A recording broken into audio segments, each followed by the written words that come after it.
నమస్కారం గురుగారు. నమస్తే అమ్మా. ఫిబ్రవరి నెలలో ద్వాదశ రాశుల వారికి ఎలా ఉండబోతుంది? అందులో ముఖ్యంగా ముందుగా మేషరాశి వారికి అలాగే వృషభ రాశి వారికి విద్యాపరంగా, ఆరోగ్యపరంగా, ఉపాధి పరంగా ఎలా ఉండబోతుంది? వారు చేసుకోవాల్సిన పరిహారాలు ఏంటి గురుగారు? శ్రీ గురుభ్యో నమః. అయితే ముఖ్యంగా ఈ ఫిబ్రవరి నెలలో కొన్ని ట్రాన్సిట్లు జరగబోతున్నాయండి. అంటే గ్రహాలు మారుతూ ఉంటాయి కదా, అలాగేంటంటే ఈ ఫిబ్రవరి 13వ తారీఖు తరువాత రవి అనేటువంటి ప్లానెట్ మకరం నుంచి కుంభంలోకి వెళ్ళబోతున్నాడు. వెళ్ళిన తర్వాత జరిగేటువంటి విశేషం ఏంటంటే రవి శని కలవబోతున్నారు. ఇద్దరు కూడా తండ్రి కొడుకులు, బద్ధ శత్రువులు, ఇద్దరు కలవబోతున్నారు. ఇది కూడా సంవత్సర కాలం తరువాత. అయితే దీని యొక్క ప్రభావం రాశుల మీద ఖచ్చితంగా పడుతుంది. మనం మాట్లాడుకునేటువంటిది ముఖ్యంగా మొదటగా మేషరాశి కాబట్టి ముందుగా మన గ్రహ సంచారం ఎలా ఉంది ఈ నెల మాసం అంతా కూడా చూస్తే, ముందుగా వృషభంలో గురుడి యొక్క సంచారం నడుస్తోంది, మిథునంలో కుజుడి యొక్క సంచారం నడుస్తోంది, కన్యలో కేతు యొక్క సంచారము, కుంభంలో అంటే మకర కుంభాల్లో రవి యొక్క సంచారం, కుంభంలో శని బుధుడి యొక్క సంచారం, మీనంలో శుక్ర రాహువుల యొక్క సంచారం నడుస్తుంది. ఈ మేషరాశి వాళ్ళకి ఈ ఫిబ్రవరి మాసం మొత్తం కూడా అద్భుతంగా వెళ్తుందని చెప్పొచ్చండి. ఎందుకనంటే ఎప్పుడైనా సరే గోచారంలో ఏవైతే గ్రహాలు అనుకూలిస్తున్నాయో చూసిన తర్వాత వాళ్ళకి ఎలా ఉండబోతోంది, వాళ్ళు ఎలాంటి జాగ్రత్తలు తీసుకోవాలో బేసిక్గా మనం చెప్పేయచ్చు. మేషరాశి వాళ్ళకి ఇప్పుడు ఉన్నటువంటి అద్భుతము మళ్ళా ఎప్పుడు రాదు. అంతటి అద్భుతమైనటువంటి మాసంగా ఈ మాసం ఉంటుంది. సరదాలు, విందు వినోద కార్యక్రమాలు, డబ్బులన్నీ చేతికి అందడం, ప్రాబ్లమ్స్ అన్నీ సార్ట్అవుట్ అవ్వడం, హెల్త్ ఇష్యూస్ తగ్గడము, ప్రతిదీ కూడా అన్నిట్లోనూ ఒక గ్రోత్ అనేది చూడబోతున్నారు. అయితే మేషరాశి వాళ్ళకి మనం ఇంకా కొంచెం డీప్గా మాట్లాడుకోవాలంటే ముఖ్యంగా 2వ స్థానంలో గురుడు యోగిస్తూ ఉన్నాడు. కుటుంబ పరంగా ఏవైతే కలహాలు ఉంటాయో ఇప్పటి వరకు ఉన్నటువంటి కలహాలన్నీ కూడా సర్దుమణిగి అవన్నీ కూడా ఒక కొలిక్కి వచ్చి వీళ్ళకే సపోర్ట్ వచ్చే విధంగా జరిగే అవకాశం ఉంటుంది. అదేవిధంగా రావాల్సిన డబ్బులు ఏమైనా ఉంటే అవన్నీ కూడా వచ్చేస్తాయి. డబ్బులు విపరీతంగా ఖర్చు అయిపోతున్నాయి అనుకుంటే ఈ నెల దగ్గర నుంచి అవన్నీ అలా అవ్వవు. నూతన వస్తు వాహన వస్త్రాలు కొనుక్కునేటువంటి యోగం పట్టబోతోంది. 11వ స్థానంలో రవి శని బుధులు యోగిస్తూ ఉన్నారు. అంటే ఎప్పుడైతే 11వ స్థానంలో రవి శని బుధులు యోగిస్తున్నారో రాజకీయ పరంగా ఉండేటువంటి వాళ్ళు, రాజకీయ నాయకులకి అద్భుతమైనటువంటి యోగం అని చెప్పచ్చు. వాళ్ళకి ఆ రాజకీయ పరంగా అభివృద్ధి కలగబోతుందని చెప్పచ్చు. అదేవిధంగా ఎక్కడ పనిచేస్తున్నప్పటికీ కూడా పై అధికారుల దగ్గర నుంచి ప్రశంసలు, మన్ననలు, అభినందనలు, వారి ప్రమోషన్స్ సంబంధించినటువంటి విషయాలు చర్చించుకోవడము అన్నీ కూడా ఒక రాజయోగం పట్టింది అని చెప్పచ్చు మేషరాశి వాళ్ళకి. ఇకపోతే 12వ స్థానంలో శుక్రుడు. ఈ 12వ స్థానంలో శుక్రుడు యోగిస్తూ ఉండడము, విందు వినోద కార్యక్రమాలకి పాల్గొనడము, పాత స్నేహితుల్ని బంధుమిత్రుల్ని కలుసుకోవడము, అదేవిధంగా ఇంకా చెప్పుకోవాలంటే సరదాగా జీవితాన్ని గడపడము. అంటే జాలీగా, అంటే ఏ మనిషి అయినా ఆఖరికి కోరుకునేది అదే అండి, సంతోషాన్ని సుఖాన్ని కోరుకుంటాడు. ఆ రెండూ కూడా మేషరాశి వాళ్ళకి ఈ నెలలో రాబోతున్నాయి కాబట్టి అది అద్భుతంగా పనిచేస్తోంది. నూతన వస్త్రయోగం కూడా మళ్ళీ కనబడుతోంది. అదేవిధంగా 3వ స్థానంలో కుజుడు యోగిస్తూ ఉన్న కారణంగా శత్రు పలాయనము, అంటే శత్రువుల మీద ఆధిక్యత వీళ్ళు చూపించడము, శత్రు దోషాలు పోవడము, కోర్టు సమస్యల్లో విజయం సాధించడం, తర్వాత ఆరోగ్య సమస్యలు ఏమైనా ఉంటే అవన్నీ తగ్గిపోవడము. జనరల్గా మేషరాశి వాళ్ళకి ఎలాంటి ఆరోగ్య సమస్యలు ఉంటాయి, న్యూరో ప్రాబ్లమ్స్ని మనం చెప్పుకున్నాం. అలాంటి ఉన్న వాళ్ళకి కూడా ఈ మంత్ అంతా కూడా ఉపశమనం కలిగించే విధంగా ఉంటుంది. ఎవరైనా ఎలాంటి శస్త్రచికిత్సలు, సర్జరీస్ కానీ ఏమైనా చేయించుకోవాలి, మాకు ట్రీట్మెంట్ చేయించుకోవాలని ఉన్నప్పుడు ఖచ్చితంగా ఈ మాసంలో చేయించుకోండి. అన్నీ కూడా అద్భుతంగా మీకు పని జరిగే అవకాశం కనబడుతోంది. ఇక దాంతోపాటుగా 12వ స్థానంలో రాహు ఉన్న కారణంగా ఇంత యోగించేటువంటి క్రమంలో కూడా 12వ స్థానంలో రాహు విపరీతమైన ఖర్చుని చేసే అవకాశం ఉంటుంది. అంటే వీళ్ళంతటా వీళ్ళే స్వయంగా ఒక జల్సాలకి, సరదాలకి, అనవసరమైన ఖర్చులు, వాటి కోసం అంటే వ్యయం అండి. అంటే అనుకోకుండా డబ్బులని ఖర్చు పెట్టేటువంటి ఇది ఉంటుంది. కాబట్టి దాన్ని సరిచూసుకునే ప్రయత్నం చేయండి ఖచ్చితంగా. అలా కనుక మీరు సరిచూసుకున్నారంటే ఈ ఫిబ్రవరి మాసం అంతా కూడా మేషరాశి వాళ్ళకి ఎక్సలెంట్గా ఉండబోతోంది. ఇంకా ఇలా కాదు, మా జీవితంలో ఇంకా ఎన్నో సమస్యలు ఉన్నాయి, వైవాహిక జీవితంలో పడేటువంటి సమస్యలు, భరణి నక్షత్రం దీంట్లో ఉంటుంది కాబట్టి వాళ్ళకి డైవర్స్ సంబంధించి, మ్యారీడ్ లైఫ్ సంబంధించి తలనొప్పి, టార్చర్ అంతా ఎక్కువ ఉంటుంది జనరల్గానే. అవి ఇంకా మాకు తీరట్లేదు అనుకుంటే ఖచ్చితంగా ఇంటర్నల్ జాతకం చెక్ చేసి దశ అంతర్దశలు చూసిన తర్వాత వాళ్ళకి సంబంధించిన కొన్ని పూజలు నిర్వహిస్తే ఖచ్చితంగా ఆ సమస్యలన్నీ పరిష్కారం అయిపోతాయి. మేషరాశి వాళ్ళు ప్రత్యేకంగా ఏమైనా పరిహారం ఆచరించాల్సిన అవసరం ఉంటుందా గురుగారు? ప్రత్యేకంగా ఇప్పుడు అవసరం లేదండి. ఎవరైతే ఇంటర్నల్ జాతకంలో ఇంకా దోషాలు ఉన్నాయో వాళ్ళు కొన్ని ప్రత్యేకమైన పూజలు చేసుకోవాలి.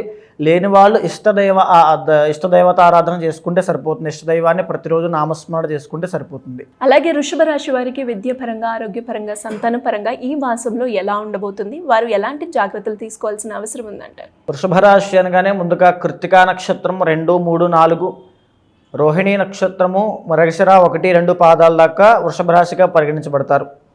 అయితే ఈ మాసం అంతా కూడా వృషభ రాశి వాళ్ళకి జరిగినటువంటి పరిణామాలు చూస్తే కొన్ని గ్రహాలు యోగిస్తున్నాయి, కొన్ని గ్రహాలు ఇబ్బంది పెడుతున్నాయి. ముందుగా బిగ్ ప్లానెట్ అయినటువంటి శని కంటక శనిలో వృషభ రాశి వాళ్ళకి ఉండడం వల్ల అది దోషప్రదంగా ఉంది. అదేవిధంగా 3వ స్థానంలో చంద్రుడు యోగిస్తున్నాడు. చంద్రబలం కొంతవరకు ఫిబ్రవరి మాసంలో వీళ్ళకి అందుతుంది. దశమ స్థానంలో రవి యోగిస్తున్నాడు.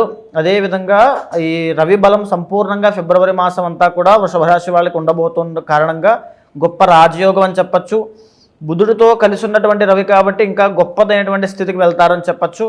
అదేవిధంగా లాభస్థానంలో రాహు యొక్క సంచారం గొప్ప స్థాయిని తీసుకొస్తుంది. ఇకపోతే వృషభ రాశి వాళ్ళు ఏంటంటే ఈ కంటక శని అనేటువంటి ప్రాబ్లం వల్ల, శని దోషం వల్ల వృత్తి వ్యాపారాలలో జరిగినటువంటి 2 సంవత్సరాలుగా ఎన్నో ఇబ్బందులు, ఒడిదుడుకులు, తరువాత ఆ యొక్క ఫ్లక్చువేషన్స్ అవ్వచ్చు, అప్స్ అండ్ డౌన్స్ అవ్వచ్చు, ఇవన్నీ కూడా చాలా చూశారు. పెట్టిన ఎఫర్ట్స్కి తగినటువంటి రిజల్ట్స్ రాకపోవడం ఇవన్నీ కూడా చాలా చూశారు. కానీ ఇప్పుడు నడిచేటువంటి గ్రహస్థితి ఆధారంగా గోచార పరంగా శని ఎంత బ్యాడ్ పొజిషన్లో ఉన్నప్పటికీ కూడా దానికి ధీటుగా 10th హౌస్లో రవి బుధుల యొక్క సంచారం జరుగుతోందో, 10th అండ్ 11th హౌసెస్లో జరుగుతోందో ఖచ్చితంగా అద్భుతమైనటువంటి ఆ యోగాన్ని తెచ్చి పెడతాడు. ఎస్పెషల్లీ ఫిబ్రవరి 13వ తారీఖు వరకు వృషభ రాశి వాళ్ళకి ఒక రాజయోగం పడుతుంది. ఫిబ్రవరి 13వ తారీఖు దాటిన తరువాత నుంచి కూడా బాగుంటుంది, కానీ అక్కడి నుంచి కాస్త తగ్గుముఖం పట్టే అవకాశాలు ఉంటాయి. మీ ప్రయత్న బలాన్ని పెంచాలి. ఇకపోతే 11వ స్థానంలో రాహు యొక్క సంచారం వల్ల అనుకోకుండా, అప్రమేయంగా, మీ ప్రమేయం లేకుండానే ఎవరో ఒకళ్ళు సహాయం చేయడం వల్ల, వారి యొక్క సహాయ సహకారాల వల్ల గొప్పదైనటువంటి మార్పులు మీ జీవితంలో చోటు చేసుకోబోతున్నాయి. ఇకపోతే 2వ స్థానంలో కుజుడు సంచరిస్తూ ఉండడము ఇది కాస్త ఇబ్బందికరమైనటువంటి ఇదండి. ఎందుకనంటే ఈ యొక్క ఆర్థిక విషయాల్లో ఫైనాన్షియల్ మేనేజ్మెంట్ అనేది చాలా చూసుకోవాలి. అనుకున్న టైంకి అనుకున్నట్టుగా డబ్బులు రాకపోవచ్చు. సో అధైర్యపడద్దు, స్ట్రాంగ్గా ఉండండి వృషభ రాశి వాళ్ళు. ఈ 2025వ సంవత్సరంలో ఎవరైనా గొప్ప రిజల్ట్స్ చూస్తున్నారంటే అది వృషభ రాశి వాళ్ళు మాత్రమే. ఈ ఫిబ్రవరి మాసంలో కాస్త గ్రహస్థితులు సానుకూలంగానే ఉన్నాయి, కానీ ఇంకా కొన్ని సమస్యలు ఇంకా ఇబ్బంది పెడుతూ ఉన్నాయి. కాబట్టి వాటిని కూడా చాలా ధైర్యంగా ఎదుర్కొనే ప్రయత్నం చేయండి. అదేవిధంగా ఎవరైతే వైవాహిక జీవితంలో ఉంటారో వాళ్ళకి సామాన్యంగా ఉంటుంది వైవాహిక జీవిత సమస్యల పరంగా. సో ఇక్కడ కెరీర్ పైన కాన్సన్ట్రేట్ చేయండి. ఇప్పటివరకు మీరు పడిన కష్టానికి ఈ నెల, ఈ మాసంలోంచి మీకు ఆ పేరు, ఆ పాపులారిటీ, రాజకీయ నాయకులు ఆ పదవీ యోగము, అదేవిధంగా ఒక ప్రమోషన్ అవ్వచ్చు, మీ యొక్క ఆఫీస్లో మీకంటూ ఒక రికగ్నైజేషన్ రావడము, ఇవన్నీ కూడా గొప్ప స్థాయికి వెళ్ళబోతున్నారు. సో బుధుడు కూడా యోగిస్తున్నాడు కాబట్టి అద్భుతమైన ఫలితాలు చూడబోతున్నారు. కాబట్టి ఈ మాసం అంతా కూడా సానుకూలంగానే ఉంది. అలాగే ఏమైనా పరిహారాలు చేసుకోవాల్సిన అవసరం ఉందంటారా గురుగారు? పెద్దగా పరిహారాలు అవసరం లేదు. ప్రతి శనివారము కూడా వెంకటేశ్వర స్వామి దర్శనం చేసుకుంటే, ప్రతి శుక్రవారము లక్ష్మీదేవి వద్ద దీపం వెలిగిస్తే వృషభ రాశి వాళ్ళకి ఫిబ్రవరి నెలలో గొప్ప యోగం పడుతుంది. ధన్యవాదాలు గురుగారు. నమస్తే అమ్మా. జాతకరీత్యా ఎలాంటి సమస్యలు ఎదుర్కొన్నా సమస్యలను పరిష్కరించుకోవడానికి మిమ్మల్ని అప్రోచ్ అవ్వాలి, జాతకం చూపించుకోవాలి అనుకునే వాళ్ళు మిమ్మల్ని ఏ రకంగా అప్రోచ్ అయ్యే ఛాన్స్ ఉందంటారు గురుగారు? తప్పకుండా అండి. ఎందుచేత అండి, ఇప్పుడు దాకా మనం మాట్లాడుకున్నది, మీరు విన్నది, ఇవన్నీ కూడా గోచార పరంగా, జ్యోతిష్ శాస్త్రపరంగా అంచనా వేసినటువంటివి. ఇది రాశిపరంగా మీ యొక్క జన్మజాతకంలో చంద్రుడు ఏ రాశిలో ఉంటే అది మీ జన్మరాశి అవుతుంది. కాబట్టి ఆ జన్మరాశి పరంగా గ్రహ సంచారం ఆధారంగా చేసుకుని గోచారం ఎలా ఉండబోతోందని చెప్పేటువంటి ఫలితాలు ఇవన్నీ కూడా. ఇవన్నీ మీ జీవితం మీద ఒక 40 నుంచి 50% మాత్రమే పనిచేస్తాయి. మిగిలిన 50%లో మీ ఇంటర్నల్ జాతకము, మీ ప్రయత్న బలము, మీ సంకల్ప శక్తి ఇవన్నీ కూడా క్యాలిక్యులేట్ చేసుకోవాలి. ఒక జాతకం చెప్పడము అంటే కేవలం గ్రహగతులను మాత్రమే ఆధారంగా చేసుకుని ఇలా ఉండబోతోంది అని చెప్పడమే కాదు.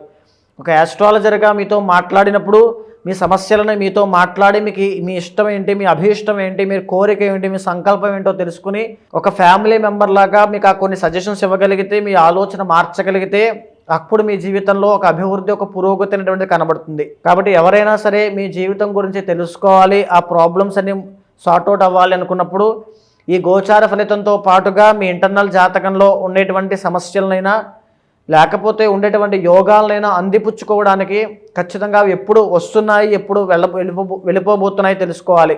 ఎప్పుడైతే ఆ జాతక దోషాలు ఉన్నాయో వాటికి సంబంధించి కొన్ని పూజలు నిర్వహించడం వల్ల ఆ శాంతి అనేటువంటి ఒక సైంటిఫికల్ ప్రక్రియ, ఇది సైంటిఫికల్గా కూడా ప్రూవ్ అయ్యింది. ఏదైనా క్రిస్టల్ థెరపీ అవ్వచ్చు, మంత్ర థెరపీ అవ్వచ్చు, హోమా థెరపీ అవ్వచ్చు, లేకపోతే ఏదో ఒక మెడిసిన్ లాంటి ఒక మాటని నేను మీకు చెప్పడం వల్ల, మీరు వినడం వల్ల, ఒక పూజా కార్యక్రమంలో మీరు పాల్గొనడం వల్ల మీ జీవితంలో ఒక పాజిటివిటీ రావచ్చు, లేదా మీ జీవితం అక్కడి నుంచి ఒక మలుపు తిరగవచ్చు. కాబట్టి ఎవరైనా సరే మాట్లాడాలి, జాతకం చూడాలి అనుకున్నప్పుడు ఖచ్చితంగా కింద కనిపించేటువంటి నెంబర్కి కాంటాక్ట్ అవ్వండి. మా వాళ్ళు తప్పకుండా మీకు పూర్తి డీటెయిల్స్ అన్నీ కూడా అందిస్తారు. ధన్యవాదాలు గురుగారు. నమస్తే అమ్మా.